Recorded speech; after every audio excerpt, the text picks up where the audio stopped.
मैंने बापूजी से 20 वर्ष पहले दीक्षा ली थी और दीक्षा लेने के बाद में जो मुझे आध्यात्मिक लाभ हुआ, उस आध्यात्मिक लाभ का उपयोग मैंने अपने मरीजों पे किया और जिसको कि मेरे चिकित्सालय में सभी चिकित्सक वर्ग ने उसको बहुत एप्रिशिएट किया और वो हमेशा बोलते भी थे कि तुम्हारा आध्यात्मिक उन्नति का कारण क्या है और हमारे मरीजों को इसका लाभ कैसे हो रहा है।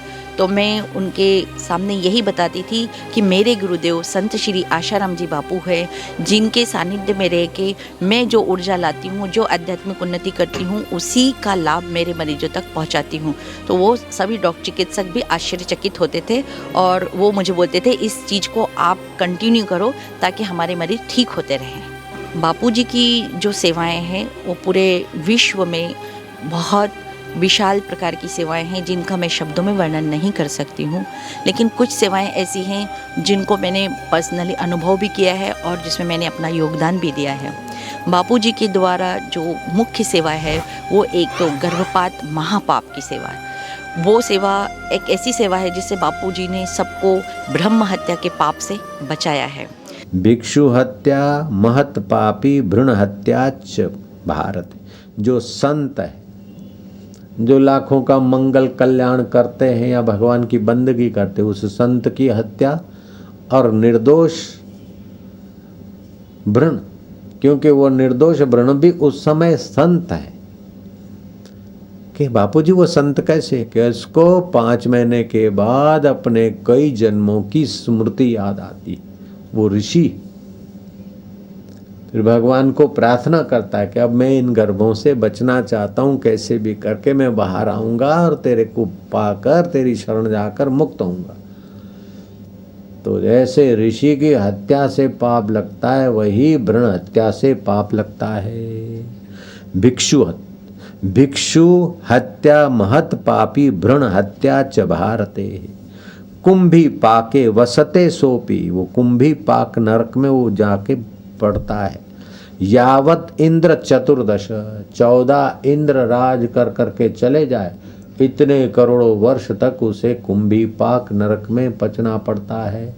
इससे तो बालक हो गया, चाहे गलत ढंग से हुआ, कैसे हुआ या ज़्यादा हो गया, उसको जन्म लेके उसका यथा योग्य थोड़ा कर ले, बाकी उसकी प्रारब्ध उसकी रक्षा करेगी। बापूजी के द्वारा बताई हुई दूसरी सेवा है दिव्य शिशु संस्कार। दिव्य शिशु संस्कार एक ऐसी सेवा है कि आज हमारे देश में दिव्य संतानें जन्म लेना करीब करीब बहुत कम हो गया है या होती ही नहीं है। तिथि व्यवहार देखकर, थोड़ा अच्छा मुहूर्त देखकर गर्भाधान किया तो तेजस्वी संतान पैदा हो, और संतान पैदा हो गई तो निलाकर संतान की तुरंत नाभि छेदन न करे, नहीं तो उसका अचेतन मन में भय घुस जाएगा। 3 मिनट के बाद नाभि छेदन कराओ तो संतान मनोबल वाली होगी। ब्लड सर्कुलेशन बंद हो जाए माँ का और बेटे का संबंध, तब नाभि छेदन हो तो बच्चे को एकाएक 10 महीना 9 महीना जिस नाड़ी से जिया वो भी रक्त ब्लड सर्कुलेशन बंद ही नहीं हुआ और बेवकूफ़ नर्सें या बेवकूफ़ डॉक्टर कटवा देते। ये बेवकूफ़ी बच्चों के साथ जुल्म कराती है। संतान को नहलाकर माँ का कर्तव्य है या नर्स का बाप के गोद में दे और बाप उसके कान में कहे 7 बार ओम ओम ओम ओम ओम ओम ओम अश्मा भवा। जैसे चट्टान अडिग रहती, पानी आया और गया, ऐसे ही तू संसार में सुख दुख लाभ हानि में अडिग रहना, ये जाने आने वाली है, तू सदा रहने वाला है। आपने बच्चे को बहुत कुछ देना है। फिर 7 बार बोलो ओम ओम ओम ओम ओम ओम ओम। परशु भवा, दुख विघ्न चिंताओं और परेशानियों को काटने वाला कुहाड़ा बन। फिर 7 बार कहना है ओम ओम ओम ओम ओम ओम ओम।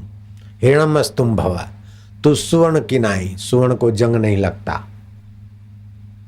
और चीजें परिवर्तित हो जाती है।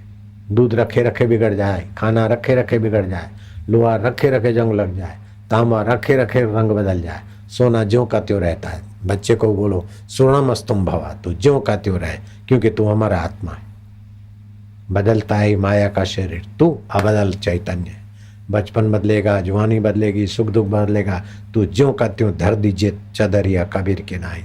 ओम ओम। आपने बच्चे को उठा के माँ की गोद में दे दिया। माताएं, अब तुम्हारी बारी है।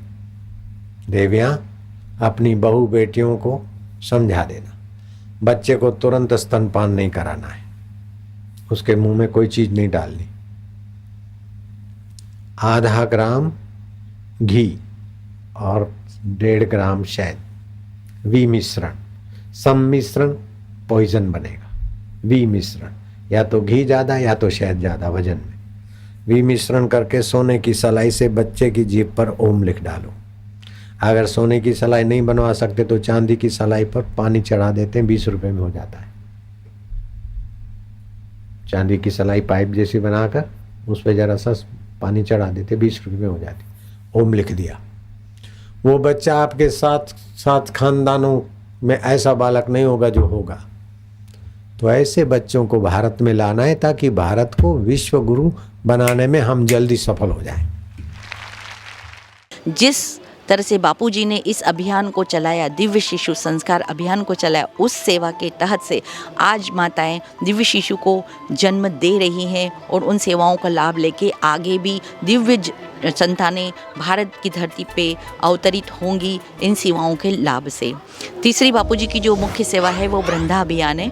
वृंदा अभियान के तहत हमने जो लोगों मरीजों तक स्वास्थ्य की का लाभ पहुंचाया है, वो तुलसी के जो लाभ बताए हैं उससे उनको आध्यात्मिक लाभ तो हुआ लेकिन उनको स्वास्थ्य लाभ भरपूर हुआ, जिसको कि लोगों ने बहुत अप्रिशिएट किया कि हाँ, ये तुलसी की जो सेवा बापूजी के द्वारा दी गई है वो स्वास्थ्य के क्षेत्र में एक बहुत बड़ा चमत्कार के रूप में उपस्थित हुई है। बापूजी की जो एक मुख्य सेवा जो मेरे से छूट गई थी वो है हम महिलाओं के लिए पूरे भारत देश में महिलाओं की आश्रमों की स्थापना करना। महिला आश्रमों की स्थापना करने के पीछे बापूजी का एक ऐसा उद्देश्य था कि जो महिलाएं हैं वो महिलाएं पूरे मतलब सशक्त महिला बने। पूरे राष्ट्र को महिला सशक्तिकरण से के रूप में जोड़ के बापूजी ने पूरी महिलाओं को सशक्तिकरण करके सशक्त बनाया पूरे राष्ट्र में। बापूजी ने महिलाओं को सशक्त कैसे बनाया? बापूजी ने महिलाओं को सशक्त बनाने के लिए चले स्व की ओर ऐसे शिविरों का आयोजन करवाया। पूरे राष्ट्र में जहाँ जहाँ बापूजी के आश्रम हैं वहाँ वहाँ चले स्व की ओर करके महिलाओं को संगठित करके एक जगह इकट्ठा करके उनको सशक्त बनाया। उनकी आध्यात्मिक, बौद्धिक और शारीरिक, मानसिक सब तरह से उनको विकसित करके पूरे राष्ट्र के लिए एक इस तरह से खड़ा कर दिया कि वो पूरे भावी राष्ट्र में महिला सशक्त होके पूरे राष्ट्र का नेतृत्व करने के लिए खड़ी है।